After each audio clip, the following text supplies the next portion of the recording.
ఎస్8 news కి స్వాగతం. ముందుగా ముఖ్యాంశాలు.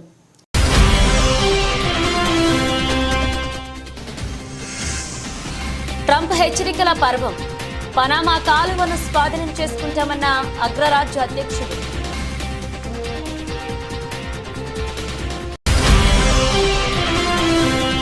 ఢిల్లీలోని ఐకానిక్ రెస్టారెంట్లో రాహుల్ గాంధీ ఫ్యామిలీ భోజనం. నెట్టింట వైరల్ అవుతున్న ఫోటోలు.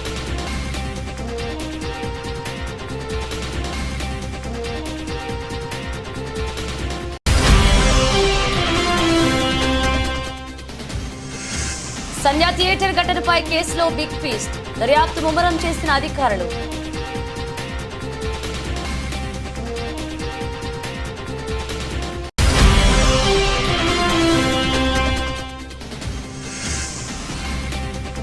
చదరంగంలో చంద్రబాబు మనవడు దేవాంశ్ రికార్డ్. హర్షం వ్యక్తం చేసిన నారా కుటుంబం.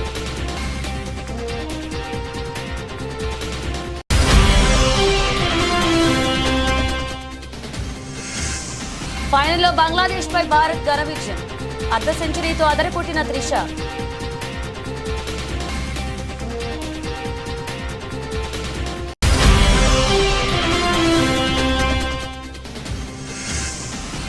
నేను వెళ్లి శ్రీతేజ్ను పరామర్శించా. సినీ ఇండస్ట్రీ నుంచి ఎవరూ వెళ్లలేదు అన్నందుకు ఇప్పుడు చెప్తున్నానన్న జగపతి బాబు.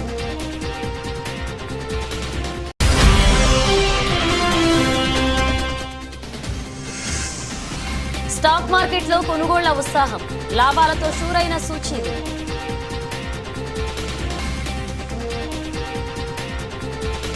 America president elect Donald Trump హెచ్చరికల పర్వంలో ఈసారి పనామా కాలువ వంతు వచ్చింది. పనామా కాలువను ఉపయోగించుకునే అమెరికన్ నౌకలకు మితిమీరిన ఛార్జీలను వసూలు చేస్తున్నారని ట్రంప్ ట్రూత్ సోషల్లో ఆగ్రహాన్ని వ్యక్తం చేస్తూ ఓ పోస్ట్ చేశారు. అమెరికన్ నావికాదళం వాణిజ్యాలను అత్యంత అన్యాయంగా చూస్తున్నారని మండిపడ్డారు. పనామా పట్ల అమెరికా అసాధారణమైన దాతృత్వాన్ని ప్రదర్శించిందని, అయినప్పటికీ పనామా వసూలు చేస్తున్న ఛార్జీలు హాస్యాస్పదంగా ఉన్నాయని స్పష్టం చేశారు. కాలువపై నియంత్రణను అప్పగించడంలోని నైతిక చట్టపరమైన నిబంధనలను పాటించకపోతే కాలువను పూర్తిగా తిరిగి తమకు ఇచ్చేయాలని డిమాండ్ చేస్తున్నామన్నారు.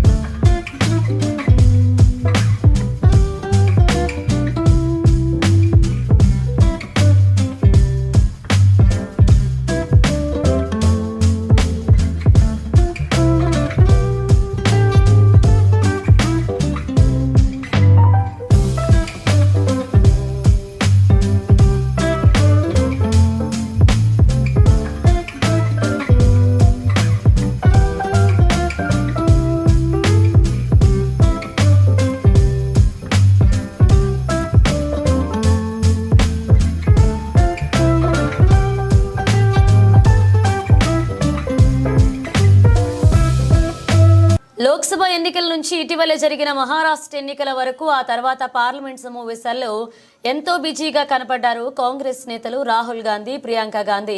ప్రస్తుతం కాస్త సమయం దొరకడంతో వారి కుటుంబ సభ్యులు అందరూ కలిసి ఇవాళ ఢిల్లీలోని ఓ రెస్టారెంట్లో లంచ్ చేశారు. రాహుల్ గాంధీ కుటుంబం మొత్తం క్వాలిటీ రెస్టారెంట్లో పలు రకాల వంటకాలను రుచి చూసింది.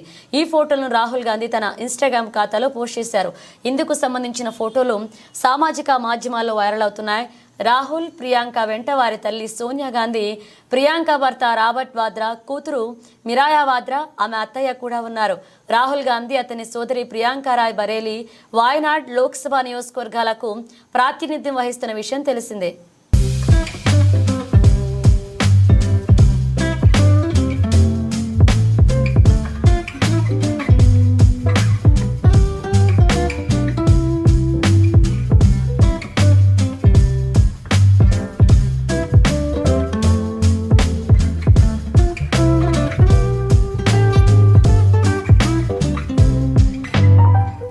సంధ్యా థియేటర్ ఘటనపై కేసులో పోలీసులు దర్యాప్తునకు ముమ్మరం చేశారు. ఇప్పటికే ఈ కేసులో సినీ నటుడు అల్లు అర్జున్కు మధ్యంతర బెయిల్ను హైకోర్టు మంజూరు చేసిన విషయం తెలిసిందే.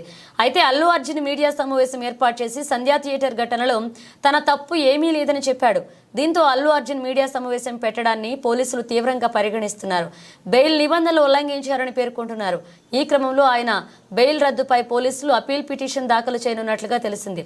ఇవాళ హైకోర్టులో పిటిషన్ దాఖలు చేసే అవకాశం ఉంది. ఘటన జరిగిన రోజు అల్లు అర్జున్ తీరుపైన కాకీలు అసంతృప్తితో ఉన్నారు.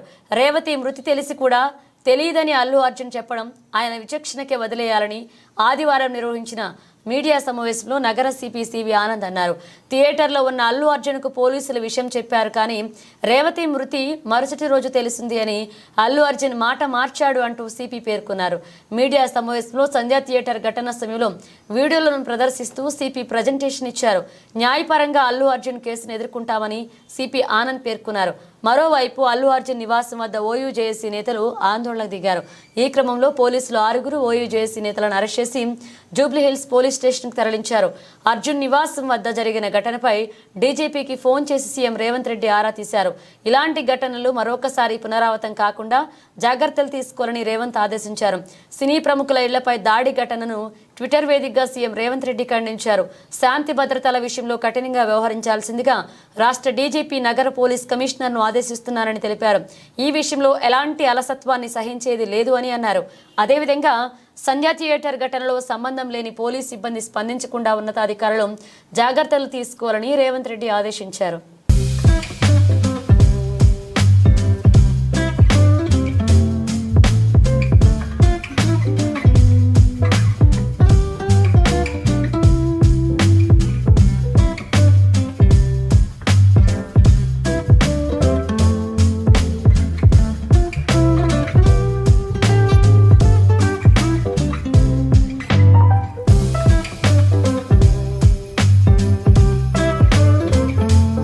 ముఖ్యమంత్రి నారా చంద్రబాబు నాయుడు మనవడు నారా దేవాంశ్ చదరంగంలో వేగంగా పావులు కదపడంలో రికార్డు సృష్టించాడు.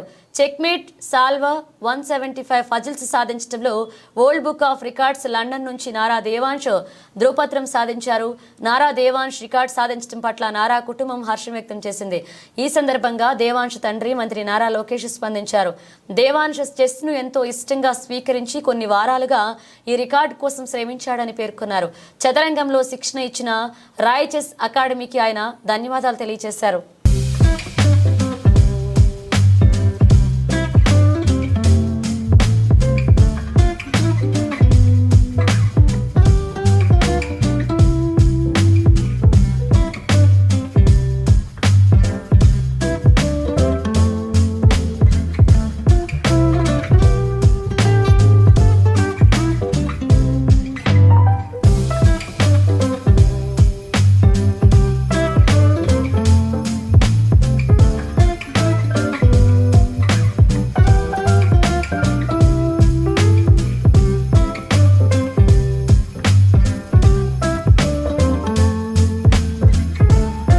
తొక్కిసలాట ఘటనలో మహిళను రక్షించలేకపోయానని సీఐ రాజు నాయక్ ఎమోషనల్ అయ్యారు. ఆమెను కాపాడలేదనే బాధ ఇంకా వేధిస్తోంది అని కంటతడి పెట్టుకున్నారు. ఆసుపత్రిలో చికిత్స పొందుతున్న బాబు శ్రీతేజ్ త్వరగా కోలుకోవాలని ఆకాంక్షించారు. అల్లు అర్జున్ టీం నుంచి తనకు ఎలాంటి సమాచారం లేదని, థియేటర్ యాజమాన్యంతో మాత్రమే కాంటాక్ట్ ఉందని పేర్కొన్నారు. తాను కూడా తొక్కిసలాటలో చనిపోతానని అనుకున్నట్లుగా చెప్పారు. సార్, ఫస్ట్ ఆఫ్ ఆల్ చాలా బాధ అనిపిస్తుంది సార్. 15 రోజుల నుంచి ఈ సంఘటన నా చేతుల లే పాప మాకు శాంతి కలగాలని వాళ్ళ కుటుంబానికి ఒక ప్రాణాన్ని కాపాడలేకని ఒక బాధ నాకు 15 రోజుల నుంచి ఇదే అవుతుంది సార్. ఎందుకంటే నా చేతుల్నే చాలా ట్రై చేసిన సార్, చాలాసేపు తనలైనా నేను మా మౌనిక ఎస్ఐ అసలు చెప్పలేని ఇది సార్. 15 రోజుల నుంచి నా మదిలో మెలుతూ ఉంది.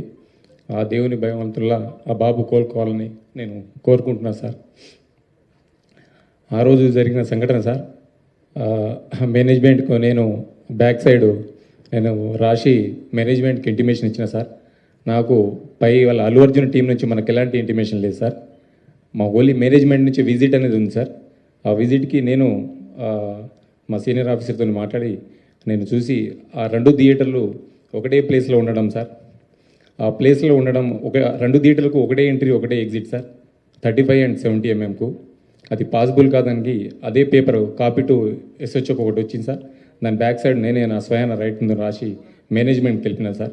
వాళ్ళ అల్లు అర్జున్ టీంకు కాంటాక్ట్ మాకు లేదు సార్. సో మేనేజ్మెంట్ వాళ్ళకి ఇంటిమేషన్ చేయాలి సార్ అది. సో ఇంకోటి సార్, బిఫోర్ 2 hours నుంచి నేను స్ట్రగుల్ చేస్తున్నా. మీడియా మిత్రులందరూ ఉన్నారు, చాలామంది, ఒక దాదాపు 100 మంది ప్రెస్సులు ఉన్నారు. 2 hours నుంచి మేము, మా SI Mounika lady officer, so ఎంతోగానో ట్రై చేస్తున్నాం క్రౌడ్ ఫుల్ కంట్రోల్ చేయడానికి. సో మేనేజ్మెంట్ మా ఎదురుగానే ఆ గ్రిల్ గిట్స్ ఇరగడము, నేను పడిపోవడం, దేవుని వల్ల అది భగవంతుని ఈ రోజులు ఉన్నామంటే అది ఏమున్నాం. కానీ ఫస్ట్ ఆఫ్ ఆల్ నేనే కొలంబ గద్వాల జిల్లా కాచిగూడ రైల్వే స్టేషన్ నుంచి పాండిచ్చేరి వెళ్తున్న రైలు గద్వాల వచ్చేసరికి ఏసీ బోగిలో మంటలు చెలరేగడంతో గద్వాల రైల్వే స్టేషన్లో రైలును ఆపేశారు రైల్వే అధికారులు. ఏసీ బోగిలలో మంటలు చెలరేగడంతో రైలును ఆపి ప్రయాణికులను దింపారు రైల్వే అధికారులు. చెన్నైకి వెళ్తున్నాం సార్. స్టేషన్ గద్వాల స్టేషన్ రాగానే ఇక్కడ నుంచి B4లో నుంచి పొగలు రావడం జరిగింది. మేము జస్ట్ ఏదైనా ప్రాబ్లం అనుకున్నాము, కానీ ఆగిన ఒక 10 నిమిషాలుగా పొగలు ఎక్కువైనాయి జరిగింది. అందరం పొగలు ఉన్న అందరం కింద దింపేసి బయటికి వెళ్ళిపోతాం. ఒక 20 minutes అవుతుంది. ఇంకా వస్తున్నాయి. జరిగే అవకాశం ఉండదు సార్.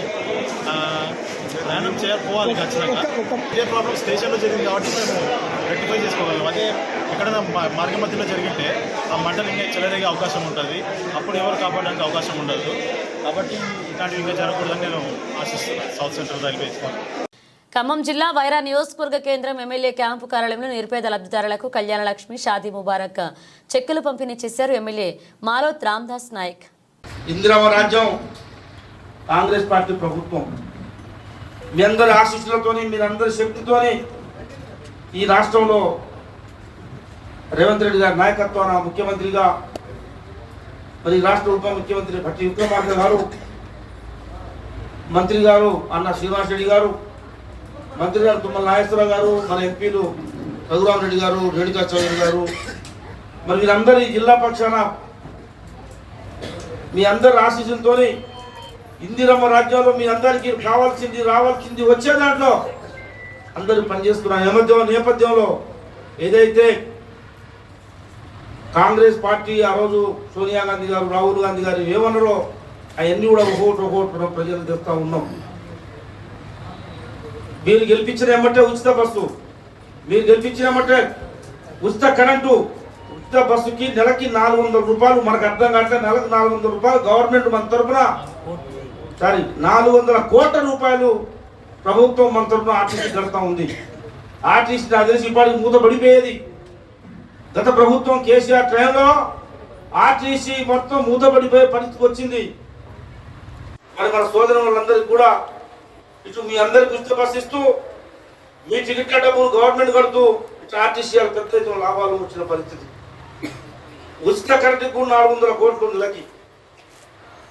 ఈ దేశంలో ఎక్కడా కూడా ప్రధానమంత్రి మోడీ గారి రాష్ట్రంలో కూడా జరగని రుణమాఫీ 1,00,000 రూపాయలు ఇస్తున్నానని చెప్పేసి కేసీఆర్ గారు 10 సంవత్సరాల్లో 4 సార్లు 4.25 ఇస్తే మన వడ్డీ కూడా పనిచేయాలి. మన నిన్న మన అసెంబ్లీ అదే కూడా ఆయన గారు ఒకేసారి 1,00,000 రూపాయలు ఇచ్చుంటే రాజశేఖర్ గారు ఇచ్చినట్టుగా బ్యాంకులలో మన ఖాతాలు ఒక లెక్కలోకి వచ్చాయి, ఒక పద్ధతిలోకి వచ్చాయి, ఒక సిస్టంలోకి వచ్చాయి. కానీ సంవత్సరానికి 4 దఫాలు ఇచ్చరికి ఆయన గారు ఇచ్చేటప్పుడు వడ్డీ సరిపోక, ఈ 10 సంవత్సరాల్లో వడ్డీ సరిపోక ప్రభుత్వం కడతది కదా అని చెప్పేసి కేసీఆర్ అనే నమ్మకం ఉంటే ఆ డబ్బులు ఇలా తడిసిపోయి అసలు వడ్డీ మొత్తం కలిపి 2 లక్షలు, 3 లక్షలు, 4 లక్షలు అయిన పరిస్థితికి మనం అప్పుల పాలైనాం. ఇవన్నీ గ్రహించి 2 లక్షలు ఇస్తామని చెప్పిన మాట వాస్తవం. 2 లక్షలు ఇస్తామని చెప్పిన మాట ప్రకారం, రాహుల్ గాంధీ గారు ఇచ్చిన మాట ప్రకారం, రేవంత్ రెడ్డి గారి నాయకత్వంలో మీ అందరికీ 2 లక్షల రూపాయలు రుణమాఫీ అందరికీ 70% వారికి పడ్డది అని చెప్పేసి మీ అందరికీ మనం చెప్తా ఉన్నాం. కొంతమంది పడకపోవచ్చు. దాని తర్వాత అనివార్య కారణాల వల్ల రేషన్ కార్డు లేక, అకౌంట్ తప్పు పోయి, ఆధార్ కార్డులో పొరపాటు పడి కొంతమంది రాకపోతే మన నవంబర్ 30 తారీఖు కూడా చివరికి అటువంటి ఖాతాలకు కూడా 2,700 కోట్ల రూపాయలని మహబూబ్ నగర్ నుంచి, మన వైరా నియోజకవర్గం నుంచే 2 లక్షల వరకు మొత్తానికి వేసేసారు. హన్మకొండ జిల్లా సాయంపేట మండల కేంద్రంలో రాజ్యాంగ నిర్మాత డాక్టర్ బాబాసాహెబ్ అంబేద్కర్ పై కేంద్ర హోంమంత్రి అమిత్ షా పార్లమెంట్లో చేసిన వ్యాఖ్యలను భూపాలపల్లి ఎమ్మెల్యే గంట్రా సత్యనారాయణరావు ఖండించారు. మండల కేంద్రంలోని అంబేద్కర్ సెంటర్లో కాంగ్రెస్ పార్టీ నేతలు నిర్వహించిన నిరసనలో ఎమ్మెల్యే పాల్గొన్నారు. ఈ సందర్భంగా ఎమ్మెల్యే మాట్లాడుతూ కేంద్ర హోంమంత్రి అమిత్ షా పార్లమెంట్లో ప్రతిపక్ష ఎంపీలను ఉద్దేశించి పార్లమెంట్లో అంబేద్కర్ అని పదే పదే ప్రస్తావించడం కంటే అందుకు బదులుగా ఏదైనా దేవుణ్ణి స్మరించుకుంటే స్వర్గం దొరుకుతుందని మాట్లాడడం దేశ ప్రతిష్టతకు మంచిది కాదు అన్నారు. వెంటనే వారి అనుచిత వ్యాఖ్యలు వెనక్కి తీసుకుని దేశ ప్రజలకు క్షమాపణ చెప్పాలని అన్నారు.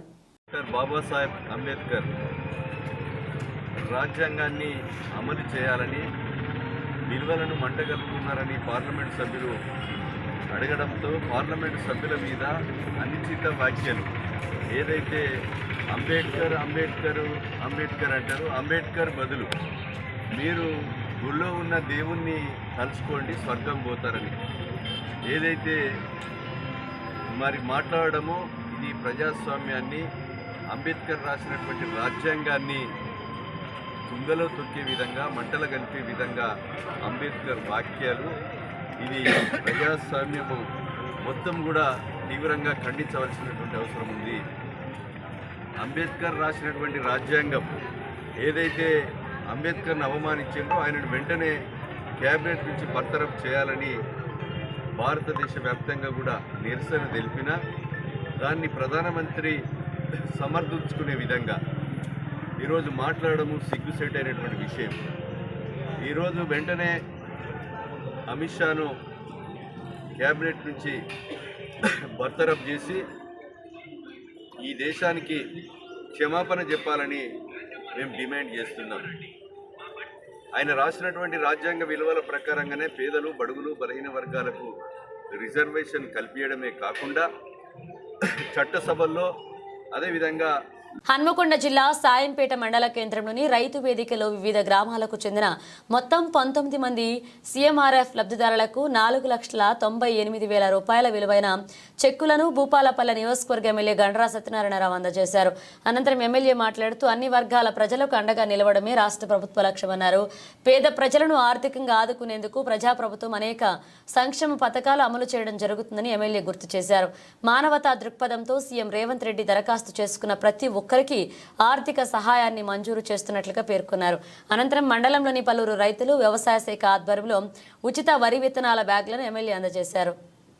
ఆ ధరణి పోర్టల్ వల్ల మన యొక్క అధికారాలని తీసి వేరే దేశపోనికి అప్పచెప్పి వాడి ఇష్టానుసారంగా మనకు హక్కులను కాలరాసినటువంటి మరి గత ప్రభుత్వం రైతుల హక్కులను కాలరాయడం జరిగింది కనుక దాన్ని దృష్టిలో పెట్టుకొని ఆ ధరణిని రద్దు చేసి కాసు కాలంలో పేరు ఎక్కియడం, అదేవిధంగా భూమి ఏదైతే కారస్ ఖాతా కానీ, సీలింగ్ ల్యాండ్ కానీ, ప్రభుత్వ భూమి కానీ, ఫారెస్ట్ భూమి కానీ, ఖరీదు పెట్టి కొనుక్కున్నటువంటి భూమి కానీ ఆ భూములంటే మీకు సర్వే జరిపి పాస్ పుస్తకాలు ఇచ్చి రేపు రైతు భరోసా కానీ, యాక్సిడెంట్ అయితే రైతు బీమా కానీ, అదేవిధంగా బ్యాంకులో పోతే పంట రుణం వచ్చే విధంగా ఒక చట్టాన్ని తీసుకురావడం జరిగింది. అది భూభారతి. ఆ చట్టము తహసీల్దార్కు ఆర్డీఓలకి అధికారం ఉండే విధంగా, ఇంతకుముందు కలెక్టర్ యొక్క తంబు పెడితే ఓపెన్ అయ్యేది.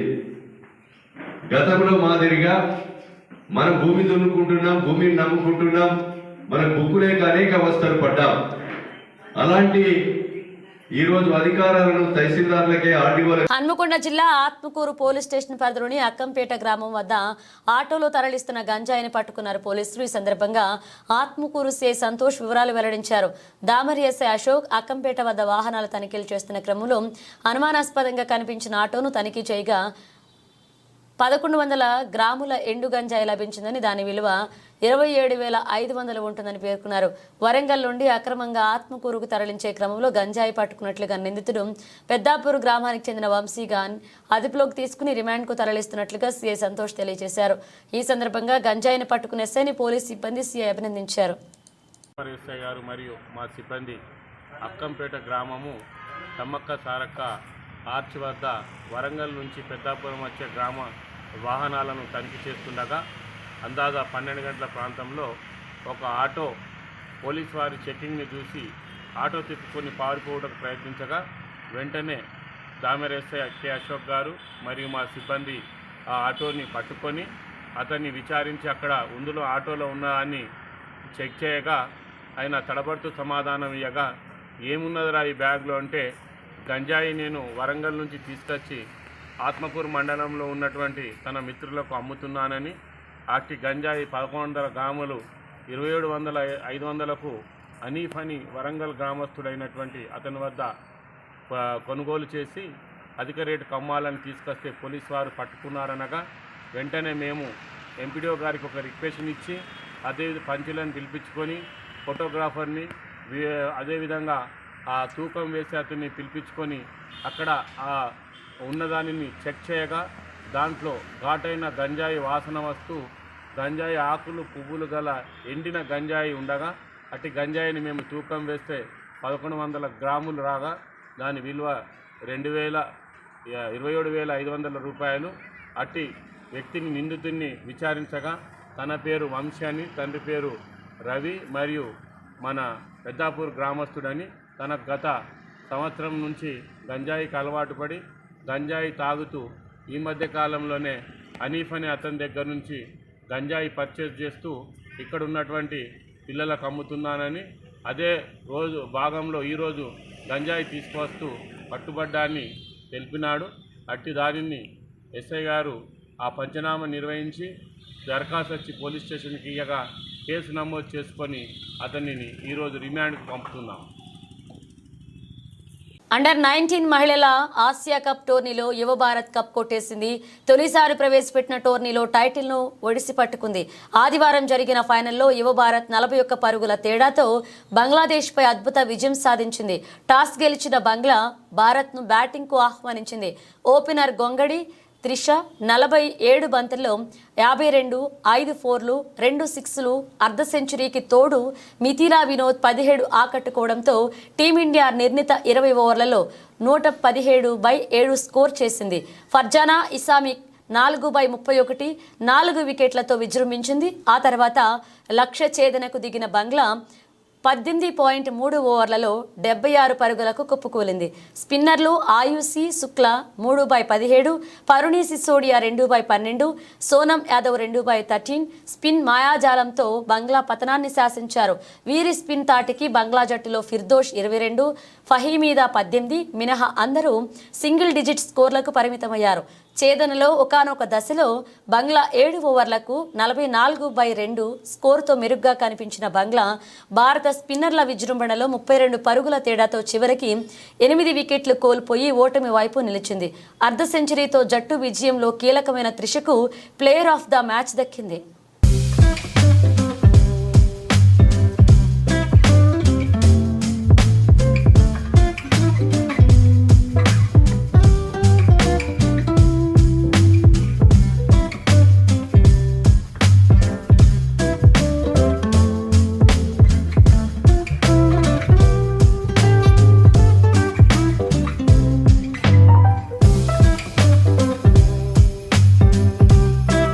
అల్లు అర్జున్ సంధ్యా థియేటర్ ఘటన రోజుకి మరింత చర్చగా మారుతున్న సంగతి తెలిసింది. అయితే నిన్న అసెంబ్లీలో రేవంత్ రెడ్డి మాట్లాడుతూ సినీ ప్రముఖులు అంతా అల్లు అర్జున్కి ఏమైంది, అతని ఇంటికి వెళ్లి పరామర్శించారు, అందులో ఒక్కరైనా ఆ కుటుంబాన్ని, ఆ బాలుడిని పరామర్శించారా అంటూ ఫైర్ అయ్యారు. దీనికి సమాధానంగా నేడు జగపతి బాబు స్పందిస్తూ ఓ వీడియో రిలీజ్ చేస్తూ ట్వీట్ చేశారు. ఈ వీడియోలో జగపతి బాబు మాట్లాడుతూ, నేను షూటింగ్ నుండి ఊరు నుంచి రాగానే హాస్పిటల్కి వెళ్ళాను. ఈ ఇన్సిడెంట్లో బాధపడ్డ ఆ కుటుంబాన్ని, శ్రీతేజ్ను హాస్పిటల్కి వెళ్లి పరామర్శించాను. మానవత్వంతో వెళ్లాను. ఆ బాబు ఆరోగ్యం కుదుట పడుతుందని వాళ్లకు భరోసా ఇచ్చారన్నారు. ఇక రేవతి కుటుంబానికి భరోసాగా ఉంటామని ధైర్యం చెప్పారు. నేను వెళ్ళినట్లుగా పబ్లిసిటీ చేసుకోలేదు కాబట్టి ఎవరికీ తెలీదు. సినీ ఇండస్ట్రీ నుండి ఎవరూ వెళ్ళలేదు అన్నందుకు ఇప్పుడు చెప్పాల్సి వచ్చింది అన్నారు. దీంతో ఈ వీడియో వైరల్గా మారింది. అందరికీ నమస్కారం. ఒక క్లారిటీ కోసం ఈ ట్వీట్ పెడుతున్నాను. నేను షూటింగ్ నుంచి ఊరు నుంచి రాగానే వెంటనే హాస్పిటల్కి వెళ్ళాను. అల్లు అర్జున్ ఈ ఇన్సిడెంట్లో, అన్ఫార్చునేట్ ఇన్సిడెంట్లో, ఈ యాక్సిడెంట్లో ఎఫెక్ట్ అయిన ఫ్యామిలీని చూడటానికి, ఫాదర్ని, ఆ బాబు సిస్టర్ని పలకరించాలని అనిపించింది, చూడాలనిపించింది. హ్యుమానిటేరియన్ గ్రౌండ్స్ మీద వెళ్ళాను. పాజిటివ్గా ఉంది. He might recover, there is a very good chances, let's hope for the best అని with all the peoples blessing and gods and goddesses అనేది చెప్పేసి భరోసా ఇచ్చి వచ్చాను. I wanted to go and అందరికంటే ఎక్కువ ఎఫెక్ట్ అయింది ఆ ఫ్యామిలీ కాబట్టి ఆ ఫ్యామిలీకి సపోర్ట్ ఇద్దాం అనే మై ఎక్స్టెంట్ సపోర్ట్. పబ్లిసిటీ చేయలేదు కాబట్టి ఎవరికి తెలియలేదు కాబట్టి ఈ మాట వచ్చింది. అది I just clarified it. Thank you very much once again. నమస్తే. ఈ వారం భారీ పతనం తర్వాత ఈరోజు స్టాక్ మార్కెట్ పుంజుకుంది. వారంలో మొదటి ట్రేడింగ్ రోజైన సోమవారం బీఎస్ఈ సెన్సెక్స్ 493.08 పాయింట్ల ఎగసి 78,534.67 పాయింట్ల వద్ద ట్రేడ్ అవుతుంది. అలాగే ఎన్ఎస్ఈ నిఫ్టీ కూడా 145.55 పాయింట్ల లాభంతో 22,464.95 పాయింట్లకు చేరుకుంది. సెన్సెక్స్లో చేర్చిన స్టాక్లను పరిశీలిస్తే టాటా స్టీల్, అల్ట్రాక్స్ సెమ్కో, ఎల్టీ, అలాగే టాటా మోటార్స్, బజాజ్ ఫైనాన్స్లో మంచి వృద్ధి కనిపిస్తుంది. అదే సమయంలో పడిపోయిన షేర్లలో పవర్ గ్రిడ్, జొమాటో ఉన్నాయి. మార్కెట్లో ఒడిదుడుకులు కొనసాగవచ్చని మార్కెట్ నిపుణులు అంటున్నారు. అందువల్ల పెట్టుబడిదారులు చాలా జాగ్రత్తగా పెట్టుబడి పెట్టాలి. మార్కెట్ కదలిక విదేశీ పెట్టుబడిదారులపై చాలా ఆధారపడి ఉంటుంది. విదేశీ ఇన్వెస్టర్ల అమ్మకాలు కొనసాగిస్తే మరొక క్షీణత కనిపించవచ్చు. అదే సమయంలో అమ్మకాలను నిలిపివేస్తే పెరుగుదల తిరిగి రావచ్చు. గత వారం బీఎస్ఈ 30 షేర్ సెన్సెక్స్ 4,091.53 పాయింట్లు లేదా 4.98% పడిపోయింది. అయితే నేషనల్ స్టాక్ ఎక్స్చేంజ్ నిఫ్టీ 1,180.8 పాయింట్ల లేదా 4.76% పతనంలో ముగిసింది. ఇక మార్కెట్ భారీ పతన కారణంగా టాప్ 10 సెన్సెక్స్ కంపెనీల మార్కెట్ వాల్యుయేషన్ గత వారం 4,95,061 కోట్లు క్షీణించింది. స్టాక్ మార్కెట్లో బేరిష్ ట్రెండ్ మధ్య Tata consultancy services, Reliance industries అత్యధిక నష్టాలను చవిచూశాయి. గత వారం జూన్ 2022 తర్వాత భారతీయ స్టాక్ మార్కెట్లు ఇదే అతిపెద్ద వీక్లీ క్షీణత. US central bank federal reserve నుండి పాలసీ ప్రకటనతో వారం ప్రారంభమైంది. ఇది మార్కెట్ సెంటిమెంట్లో మార్పుకు దారితీసింది. ఫెడరల్ రిజర్వ్ 2025లో కేవలం 2 సార్లు వడ్డీ రేట్లను తగ్గించాలని సూచించింది. ఇది మార్కెట్ సెంటిమెంట్ను ప్రభావితం చేసింది.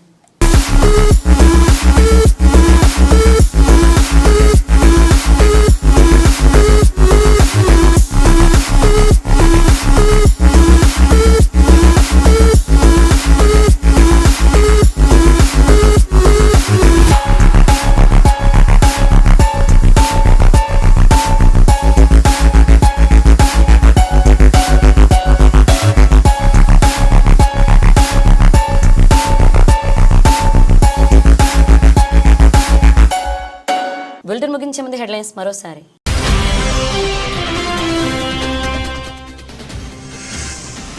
ట్రంప్ హెచ్చరికల పర్వం. పనామా కాలువను స్వాధీనం చేసుకుంటామన్న అగ్రరాజ్య అధ్యక్షుడు.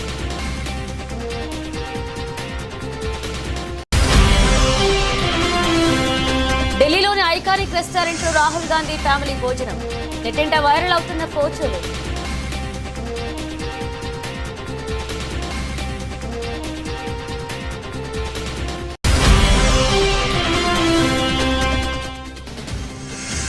సంధ్యా థియేటర్ ఘటనపై కేసులో బిగ్ ఫీస్ట్. దర్యాప్తు ముమ్మరం చేసిన అధికారులు.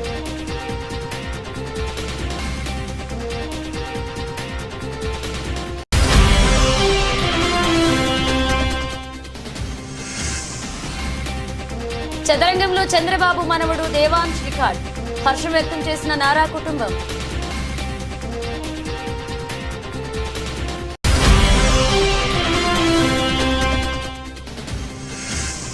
ఫైనల్లో బంగ్లాదేశ్ పై భారత్ ఘన విజయం.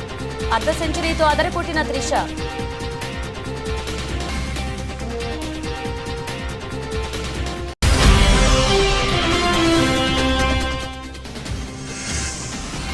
నేను వెళ్లి శ్రీతేజ్ను పరామర్శించా. సినీ ఇండస్ట్రీ నుంచి ఎవరూ వెళ్లలేదు అన్నందుకు ఇప్పుడు చెప్తున్నానన్న జగపతి బాబు.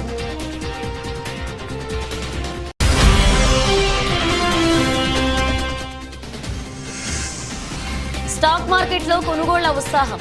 లాభాలతో షూరైన సూచీలు.